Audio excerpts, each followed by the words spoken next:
So an interesting AEW news story coming out in the last 24 hours or so regards Ivelisse, now former AEW wrestler. She has said that she has been let go from the promotion after, quote, speaking out about mistreatment. Now, it appears that Ivelisse's time in AEW has come to an end. The current Shine champion took to Twitter yesterday to indicate that she and AEW had parted ways, while also alleging mistreatment in the company. She said, quote, history repeats itself, unfortunately. I speak about mistreatment and get let go. That's life. Now, Ivelisse, there had been a point of discussion about her recently because obviously she hadn't been appearing on AEW television over the course of the last month or so. She last appeared on AEW on the March 2nd edition of AEW Dark, teaming with Diamante in a losing effort against Kylan King and Red Velvet. Now, a recent report suggested that she had been taken off of AEW programming due to an issue with some AEW coaches. Now, of course, Ivelisse does have quite a lengthy career in professional wrestling. She was received from the legendary Carlos Colon Sr. and Savio Vega. She first gained recognition for appearing on the 2011 edition of WWE Tough Enough and soonly signed with WWE shortly afterwards. Under the name Sofia Cortez, Ivelisse went on to work in FCW and the first incarnation of NXT, forming a stable with Paige and Raquel Diaz, of course, is Shaul Guerrero, Eddie Guerrero's daughter, called the Anti-Divas. She was in August 2012 released. Later, Ivelisse alluded in an interview and in some tweets, she blamed her release on her attempts to report NXT head trainer at the time, Bill DeMott, for talent mistreatment at the Performance Center. Now, DeMott, of course, was eventually released because of that reason, but after bouncing around from a few independent promotions, she had a short stint in TNA, Impact Wrestling. She then joined the Lucha Underground promotion in 2014. Now, in 4 seasons, she captured the Lucha Underground Trios Championships, twice with Son of Havoc, Matt Cross, and former AEW star Angelico. Along with Thunder Rosa and Santos Escobar, she became part of the class action lawsuit against the promotion and received her release in March of 2019.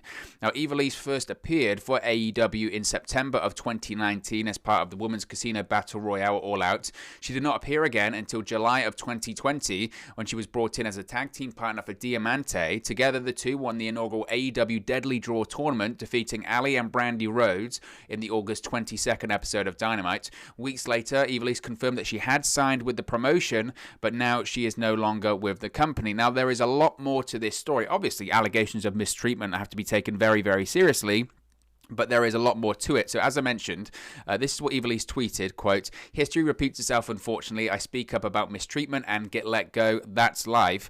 She had been an AEW regular since July 2020. And by all accounts, she hadn't signed a full-term or full-time contract with the company. It was on some kind of per-event deal or something like that. Now, in an update, word is that AEW wrestlers were aware of Ivelisse's pending departure as far back as mid-March. Fightful Select received the following statement from Ivelisse after her Twitter announcement revealing that the mistreatment came from a coach inside of AEW. She also spoke about how Thunder Rosa had been allegedly slandering her name to higher-ups in the company. This is what Ivelisse's statement had to say, quote, I spoke up about mistreatment from a coach, even to other women too. There were witnesses, and I was the one suspended and left in limbo and just let go now. And nothing has been done at all the entire time about Thunder Rosa slandering my name the entire time in AEW and doing everything to sabotage my position there. I kept quiet. Thunder Rosa also has a history of getting involved with officials in order to get ahead, which there is a lawsuit and everything. And then she mentions Lucha Underground. Now, Ivelisse spoke about Thunder Rosa in a few more tweets yesterday. One fan responded saying that, this isn't the first time that Ivelisse has been let go from a promotion due to an attitude issue or some kind of problems there, and indicated that it was Ivelisse being unprofessional. Obviously, there was a video at one point, I believe it was on Dynamite, it was an AEW something, I think it was Dynamite, where essentially Ivelisse just stopped selling for Thunder Rosa in the middle of the match. I mean, she did nothing. She just sat there, and Thunder Rosa tries to grab a hold, and her hands just like that. It's just, the clip's out there. You can go see it on social media. So Ivelisse responded to that. She said, quote, nope, it was her being unprofessional. She had done the same thing in Lucha Underground as well and was unprofessional, hurting my tag team partner's jaw the next match and slandering my name the entire time at AEW. Another fan commented that Ivelisse seems to have similar problems at every promotion she works for, advising her to look in the mirror at some point. She responded, quote, nope, I don't. Only major companies plagued by politics. Another fan suggested she make a statement so word of mouth and rumors won't take over truth. She responded, quote, too mentally drained to deal with it all, and any statement and statement or no statement, no one has the right to slander people about people or situations they know nothing about. So it's a very messy issue. It's a very messy departure for Ivelisse from AEW. Look, again, ultimately, we don't know. I don't know the full facts of it. I just think you have to look at correlations here. You have to look at past history. And as I mentioned, and as some of the fans have mentioned on social media, and this is the general consensus, I think, from this situation when it comes to Ivelisse, is this isn't the first time. And look, if it happens once, people deserve second and third chances. I truly believe in that, and I do believe that people can grow, and I do believe that people can learn and develop from their mistakes. Depends what the mistake is, obviously, but nevertheless, people can learn and develop from that. When it seems very, very consistent, and when these stories keep coming up over and over again, you have to look at it from a WWE point of view. There is no doubt whatsoever that Ivelisse is incredibly talented at what she does, and considering WWE's real push towards women's wrestling and real thought process to women's wrestling. I mean, at this point, females have main evented WrestleMania twice. WWE is all in on women's wrestling, and if you have talent, they will give you a contract and they will give you an opportunity, because they're that involved in women's wrestling at this point. And it's a bit like the Tessa Blanchard situation. It's a bit like other people that have had attitude problems. If you've got an attitude issue there, they'll let you go. And again, people can learn and people can develop from that. But this is something that continues to follow her around. There have been these rumors about Ivelisse being a problem backstage, whether it is Lucha Underground, whether it is Impact Wrestling. Impact Wrestling's another option, another story. You don't think that Impact Wrestling wouldn't sign someone as talented as Ivelisse? Of course they would. Of course they would want to sign someone as talented as Ivelisse. The fact that AEW signed her is because she's incredibly talented. She's a name, and she's very good at what she does. But it's the same problems. It's the same problems over and over and over again. And the idea that, it's just big companies. It's just big companies that have these problems. Well, again, you do kind of have to look yourself in the mirror and say, why do I keep going to these big companies, and why do I keep having these problems? Bigger companies need you and require you to behave in a different way. It's the same in any form of business or any form of work. If you work for a small company, a family-run company that's only got 3 or 4 employees or whatever, your behavior in that company, I mean, it shouldn't be different, but it probably will be different to say if you're working with a company that's got thousands and thousands of employees in one building or whatever. You know what I mean? It's different. It's completely different. And again, the idea that, it's just these big companies, it's all these politics. You do have to look at yourself. And as I mentioned, there seems to be a pattern that has formed here. And again, I don't want to completely jump on it. I don't know. I mean, I wasn't there, and not a lot of people were. She says that witnesses were there. If these witnesses are accurate and the report is accurate, then surely they will come out to back her up. But look, it doesn't look good. It just doesn't look good. Again, the history is there. The pattern of behavior is there. And frankly, that clip online, when Thunder Rosa is in the ring with Ivelisse, she just stops selling. She sits there and she just sits on her behind and sort of, pulls a boo-boo face and stops working. At the end of the day, even if you've got massive issues with anyone backstage, there has to be some sort of protection of the business. There has to be some form of protection of the industry. There has to be some form of protection in the art form that you're doing in that ring. You can't. Everyone knows it's a work. Everyone knows that it's a scripted and predetermined outcome, but you can't just stop working. You can't just sit down in the middle of the ring. And I know people have done it over the course of history. I know people are going to go, well, Bruiser Brody did it, and that's true. But even then, that doesn't make it all right today. It doesn't make it all right today. And I look at the situation here, and again, it's just one of those situations where you have to not shrug, but you just sort of have to say, this isn't the first time. And when it's not the first time, and when it's constant, you have to look at the pattern. You have to look at a pattern, and a pattern certainly has formed. And I'm sure this won't be the last we've heard about it. I'm sure that Ivelisse will do interviews about it, and I'm sure it'll be something that's rumbled on. I did see something from a referee. For the life of me, can't remember his name, but it was since deleted. I think. Actually, I have the image on my phone because I had the screenshot because I saw it once it was tweeted. It was from referee Frank Gastino. who's an AEW referee, and he posted a tweet which was quickly deleted because probably a bit unprofessional, to be honest. He said, quote, "My character would never take that finish," and Thunder Rosa responded to that with some emojis. Obviously, it was right around the time that the Ivelisse story was breaking on social media, so it's obviously directed to her. And if Ivelisse is saying my character wouldn't take that finish, I mean, no disrespect to her, but she's hardly, massively high up on the totem pole as well in AEW. You do your job. You do your job. If you don't agree with it, you can voice your opinion. I always say this when it comes to WWE and Vince McMahon, so this isn't any different here. You do your job. And if you don't agree with it, you can voice your opinion, but you do it, and then afterwards you can voice your opinion of say, look, it didn't go right or it didn't go wrong, and ultimately if you want to leave, leave. That's how it works in any form of business. You can voice your opinion, but ultimately there's a boss, and you have to follow the instructions of the boss. And if you don't want to, don't do it. Then you leave. You don't get in the ring and then don't do it, or you don't become an issue backstage, or you don't get let go and then say, it's because of this, it's because of that. It doesn't look good, and like I said, there's a pattern of behavior here. That would be my thought process on it, but I'm positive this isn't the last we've heard about any of this, so it's going to carry on. Speaking of AEW as well, since we're on AEW, there is a couple of other things I did want to talk about today.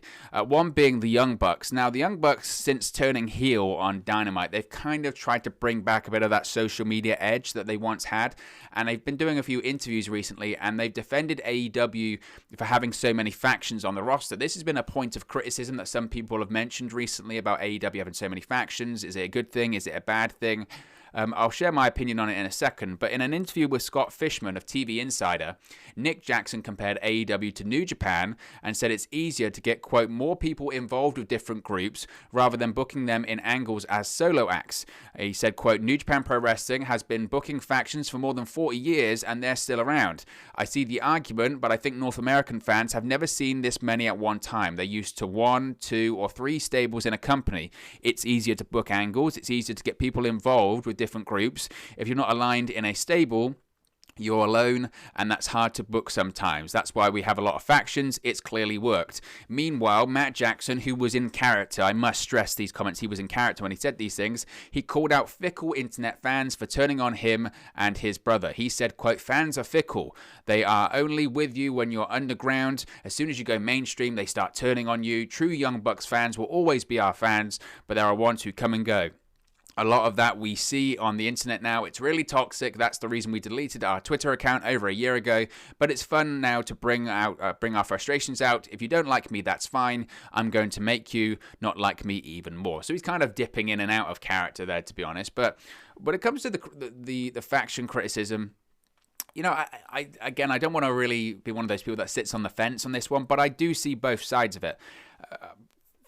In my opinion, again, they're doing the New Japan model, which has obviously worked in Japan, so why can't it work over here? I agree with that one. I also think in the world of MMA and boxing, you have all of these fighters that are actually associated with one team, whether it's, there are plenty in UFC. My UFC knowledge isn't amazing, but loads of people belong to a gym or a training camp or a coach, and they've all got like their own stable of fighters or boxers. So they're kind of pulling from New Japan, but I think they're also pulling from the world of MMA and mixed martial arts and boxing as well, which is interesting. I don't know if I really like the explanation from Nick Jackson there. I would prefer if he said, like what he said about New Japan, it's worked for them. I agree with that one. And I would have preferred if he'd have said, look, in reality, if you look at legitimate sports like boxing, like MMA, there are plenty of teams and plenty of factions of coaching or camps that people belong to. So why can't it work in the world of pro wrestling? And just because it hasn't been done before doesn't mean it can't be good. I would have been happy with that answer, and I'd have said that's a good answer, and we'll have to wait and see. The idea when he goes, it's just easier to book people on television, that should be a red flag. That should be a red flag of, we've got so many people, we've got to put people in factions to get them on the television show. Doesn't that say that the roster is too big?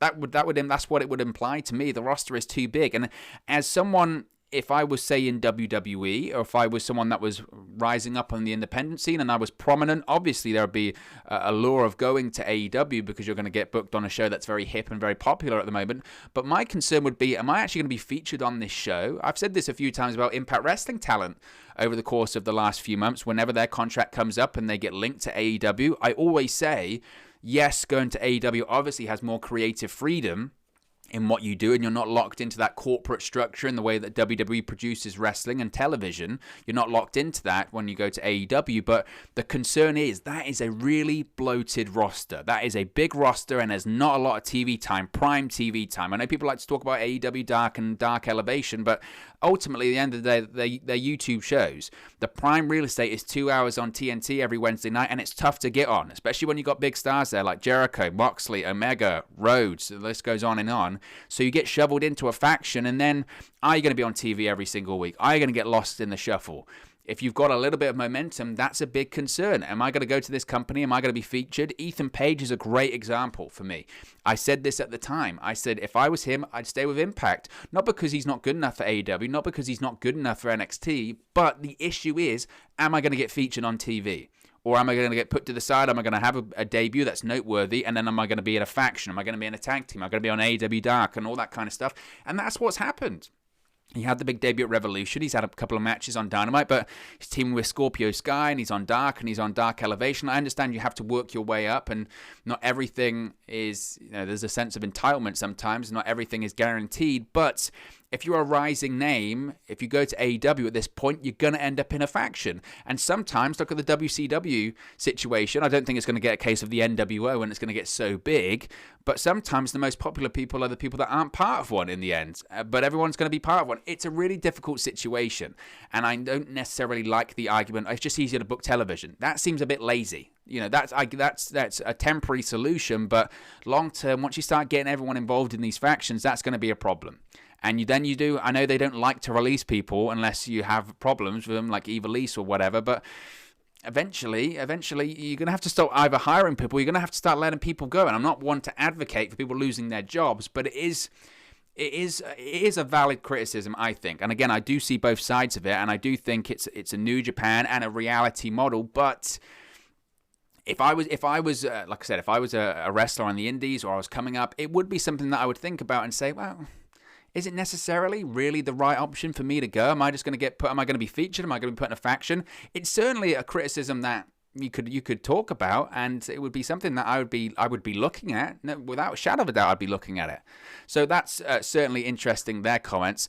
And finally, obviously, Dynamite was last night, so I do have some thoughts on it, specifically Mike Tyson joining the Inner Circle. Now, Mike Tyson returned to AEW Dynamite this week. He was the special enforcer for Chris Jericho and Dax Harwood's singles match. Despite coming to the aid of the Inner Circle last week, Iron Mike played a neutral throughout the contest, including stripping Jericho's chair that Le Champion tried to use during the match. Harwood tried a similar move later on with Jericho's bat, but Tyson took that away as well. Despite both the Inner Circle and the Pinnacle being banned from ringside, both factions eventually made their way to the stage because, obviously, I guess it just doesn't matter. As the two brawled, Tyson landed a right hook on Cash Wheeler on the outside, which was nice. Do you know what actually really annoyed me? Before I carry on, I saw the Bleacher Report Twitter account. They posted that Mike Tyson sort of said, like, oh, look how great Mike Tyson looks, and he does this big right hand. And I scrolled down, because you always should look at the comments. I always say this. You always should look at the comments just to see what people are saying. And obviously with Bleacher Report, it's more of a sporting Twitter account, and a lot of people that follow them maybe are fans of whether it's football, American football, baseball, whatever. And some of the comments on there, well, it's fake. It's not a real punch. Who gives a shit? I mean, honestly, really, who cares? Okay. I just sometimes the need to respond from people. What drove you to respond to that? I've got to let them know it's not real. It's like, come on, get over it. We know, as if some wrestling fan's going to see that and go, really? I didn't know. Well, I'll stop watching. As long as I didn't know it was real, click, turn it off. It's just idiotic. It's really ridiculous. But I thought the punch looked great. I don't even know if he pulled it that much, because sometimes you just kind of have to take it. I can guess he can say, look, I can pull back, but I'm still going to hit you. I've still got to have my legitimacy about him. Anyway, so Jericho won the match. He scored the pinfall, and then Mike Tyson celebrated with the Inner Circle. Jericho then took the mic to announce Tyson as an official, quote, auxiliary member of the Inner Circle. So Mike Tyson's officially a member of the Inner Circle. I think, to be honest, Mike Tyson obviously looks great. I mean, he's obviously in the best shape he's been in such a long time, and it's great to see him out there. And look, I don't know. People are saying, does this mean he's going to be there every single week? I don't know. I don't know. Obviously, last year when he came in, I think it was slightly different because he was training for the fight that he had, if you want to call it that. But he was training for the fight and he had other commitments. I don't know if this is a long-term thing. I mentioned before when it comes to Mike Tyson that I do think that we're going to have that Tyson-Jericho match. And I think that this is the start of it. Jericho spoke about it openly. The plan last year was to have Jericho versus Tyson at All Out. It didn't happen because Tyson had that fight. Instead, Jericho started his feud with Orange Cassidy. We had the Mimosa Mayhem match and all that kind of stuff.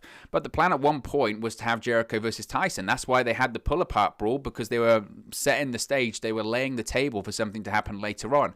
A year later, are we going to have the same thing? I think so. I do think so. I still think that's the plan. I think Mike Tyson and Chris Jericho, they want to have that. Of course Jericho wants it. It's mainstream and sports press. It would have a ton of press for AEW. AEW want to do it. And I think Mike Tyson wants to have a legitimate pro wrestling match. It's something he hasn't really done. I know on that Raw when he guest hosted, when he actually knocked Jericho out, he was technically Jericho's tag team partner and all that kind of stuff. So I'm sure Tyson wants to legitimately have a wrestling match, and if anyone can pull it off, I think it's Jericho. So I still think they're going towards that. So just because Mike Tyson is now part of the faction, and just because they had this whole thing saying that Mike Tyson has forgiven Chris Jericho and they're buddies now, doesn't mean it can't explode. Doesn't mean it can't explode and doesn't mean it can't blow up. I mentioned Blood and Guts. That match, I thought that was going to be happening at Double or Nothing. It's not. It's happening on the May 4th episode of AEW Dynamite, May 4th or May 5th. So it's not happening at Double or Nothing. So potentially we could be looking at a situation where I don't know if Jericho will face Mike Tyson at Double or Nothing. Considering the Blood and Guts match is on May 4th or May 5th, that seems a bit close to Double or Nothing. I still think we could possibly see the match that was meant to take place last year. I still think we could possibly see Jericho versus Tyson at All Out this year. And obviously, the more they delay it, and if All Out takes place in August, or it takes place in, was it late August, start of September, who knows what the situation is going to be in terms of fans by then. We saw obviously WrestleMania just had 25,000 fans per night in Raymond James Stadium.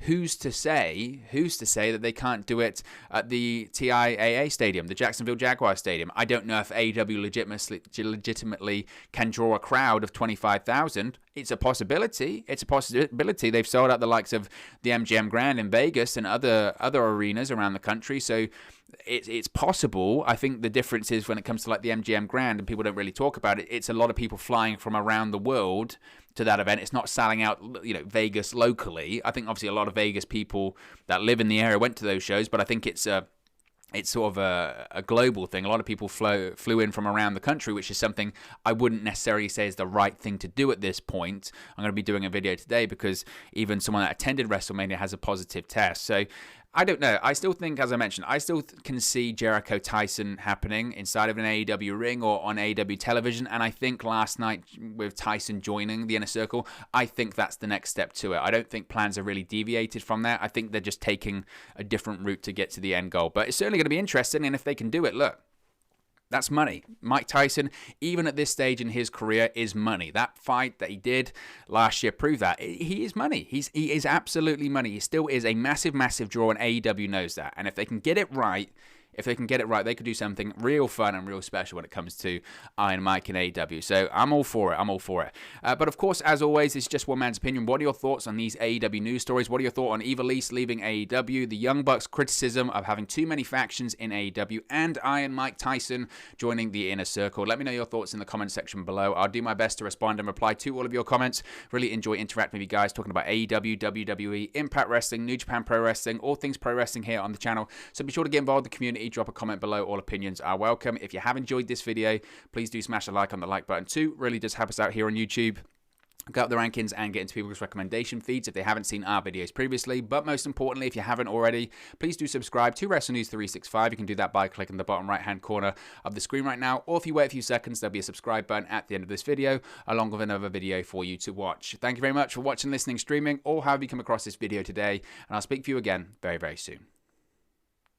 Hey guys, thank you for watching, listening, streaming, or however you come across this video today. Be sure to click on the video on the right there to watch our next video, or click the bottom there to subscribe, or the bottom right hand corner. Thank you very much, and I'll speak to you again very soon.